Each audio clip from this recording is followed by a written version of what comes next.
Bienvenue à tous et à toutes une fois de plus cette semaine dans cette capsule explicative. Donc cette semaine, comme vous avez pu le voir dans le titre, on va parler des interdictions de territoire au Canada. C'est quoi une interdiction de territoire? Qu'est-ce qui fait que tu peux être interdit de territoire au Canada? Et quels sont les recours que tu as quand tu fais face à une situation de refus de territoire? Comment tu fais pour y remédier? Donc, si vous êtes toujours là, on va commencer par le générique.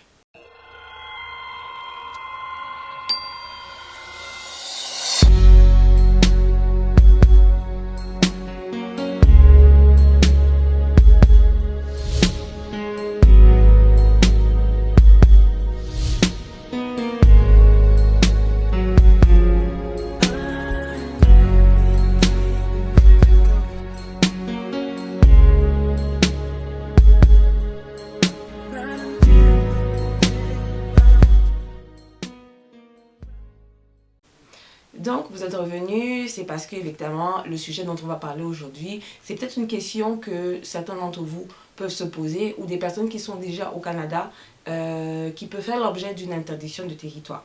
Donc, déjà, quand on va commencer, comme son nom l'indique, interdiction de territoire, c'est que tu as une, comment je peux dire, une injonction qui détermine que tu n'es plus habilité à être sur un territoire.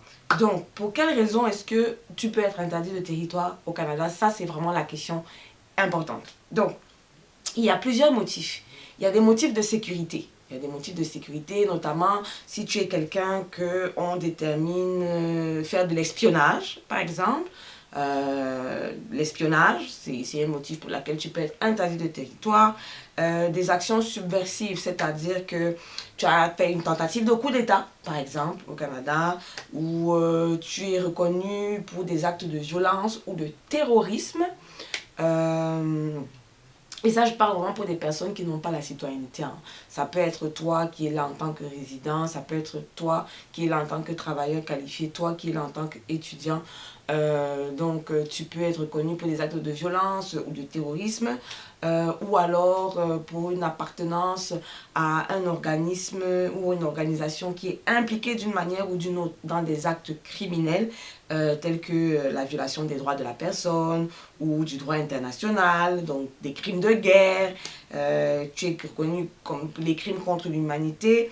Bref, il y a vraiment toute une pléthore de raisons et pour cette raison, je ne veux pas m'étendre dessus. Par contre, je vous laisse le lien en barre d'infos de la vidéo pour cliquer pour aller voir toute la longue liste pour les motifs de sécurité et tout et tout et tout. Donc, là maintenant, je voulais venir sur le fait, qu'est-ce que tu peux faire? Qu'est-ce que tu peux faire quand tu te retrouves dans le cas pour lequel tu es frappé d'une interdiction de territoire? Déjà, il faut savoir que tu devras prouver en fait à un agent d'immigration,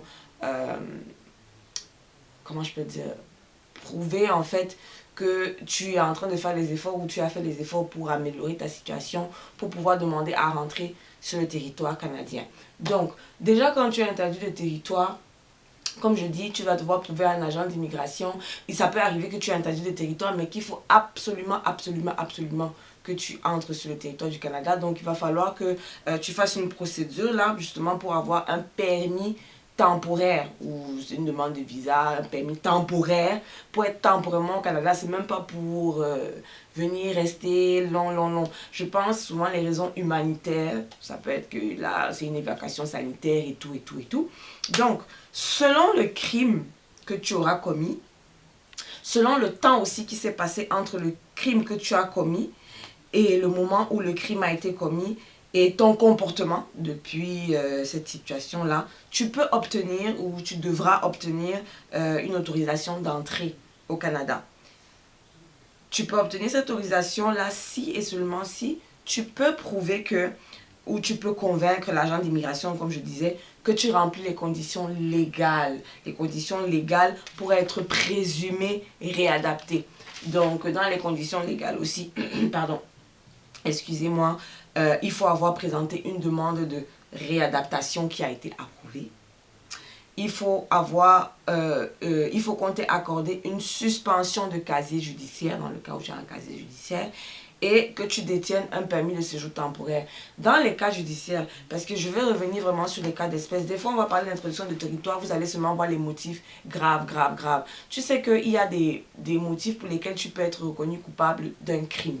Ici au Canada, quand tu es étudiant international, que tu es travailleur qualifié ou que tu es résident permanent, une situation banale pour vous, que vous n'avez pas peut-être pensé, mais qui est considéré comme un crime, c'est par exemple si tu conduis avec des facultés mentales, tu conduis avec des facultés affaiblies, soit par l'alcool, genre maintenant tu conduis, tu as bu, tu dépasses la limite autorisée, et là tu subis un contrôle de police, les policiers t'arrêtent, on te fait un contrôle éthylotest, et il s'avère que ton taux d'alcool dans le sang est trop élevé, tu vas au poste on te refait notre test éthylotest, il est encore élevé, l'affaire va suivre son cours, tu vas aller au tribunal, tu vas être jugé, tu vas être condamné, tu vas être reconnu coupable d'avoir conduit avec des facultés affaiblies par l'alcool.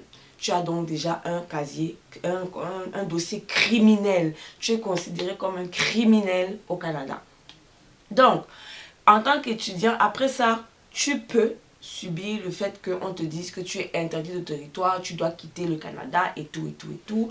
Et parce que c'est un crime que tu as commis. Donc, il y a ça. Donc, des fois, les gens vont seulement voir que, oh, interdit de territoire parce que j'ai fait des fausses déclarations. C'est avéré que tout ce que tu avais dit pendant qu'on faisait ton dossier, c'était des fausses déclarations, nanani, nanana. Mais non, il y a des crimes vraiment beaucoup plus banals. Ça peut être de la violence aussi. Un cas d'espèce, par exemple. Tu viens ici, tu te mets en couple avec une fille. On sait que, bon, les femmes sont souvent un peu folles. Elles ont tendance à faire ressortir les mauvais côtés des hommes. Puis, tu décides de taper ta copine. Comme vous avez l'habitude de faire en Afrique, tu la tapes, puis la demoiselle va porter plainte, ou pendant que tu la tapes, les voisins appellent la police vient, on t'embarque, on te met dans la voiture, puis la procédure suit son cours, peut-être ta copine n'a même pas besoin de porter plainte, l'affaire va être jugée, tu vas être reconnu de voies et faits, de coups et blessures chez quelqu'un, ça c'est un autre crime, coups et blessures, puis te voilà qui est interdit de territoire, tu peux être expulsé parce que tu as tapé quelqu'un. Ou tu peux aller dans un bar, tu vas t'amuser avec quelqu'un, quelqu'un te piétine, là tu n'aimes pas trop ça. Bagarre générale, coup et blessure, tu blesses la personne finit à l'hôpital, ton affaire suit son cours, tu es condamné pour violence, coup et blessure. C'est des petites situations banales comme ça. Ou alors, il y a des familles ici qui envoient les frères et les sœurs vivre à l'étranger pour les études. Pendant que vous faites une chicane de frères, vous tabassez votre soeur ou tu tabasses ton frère. Bref, coups et blessures, c'est comme vraiment les bagarres, l'alcool, la conduite avec la drogue, les choses que vous avez, les mauvaises compagnies. Tu vas fréquenter quelqu'un, on va te prendre avec un sachet de drogue ou de ci ou de ça. Dossier criminel, tu es considéré comme un criminel. Et donc c'est ça. Donc pour les cas comme ça, après, tu as les périodes de probation. Généralement pour les personnes qui ont conduit avec les facultés affaiblies, si tu n'as pas causé un accident ayant causé la mort de quelqu'un, tu peux subir les travaux d'intérêt général. Et donc c'est ça qu'on dit donc, quand on parle de l'attitude entre le moment où le crime a été commis, ton attitude depuis que le crime a été commis et le comportement que tu fais. Mais après donc il y a les conditions légales ici, réadaptation, tu as la réadaptation individuelle, tu as il y a plein de détails là, je ne veux pas vraiment extrapoler dans la vidéo, donc le lien que je vous laisse, ça va être plusieurs liens pour aller voir plus de détails sur ce dont je suis en train de parler. Donc tu peux aussi prendre un avocat, c'est toujours important. Parce que nous en Afrique, on a l'habitude de voir que l'avocat c'est quand c'est déjà gâté, gâté, gâté. Mais un avocat est là le mieux pour défendre tes intérêts. Si tu es arrêté parce que coups et blessures dans une bagarre, parce que conduite en état d'ivresse, conduite avec des facultés affaiblies par la drogue, il faut prendre un avocat parce que c'est la personne qui sera le mieux adaptée à défendre vos intérêts.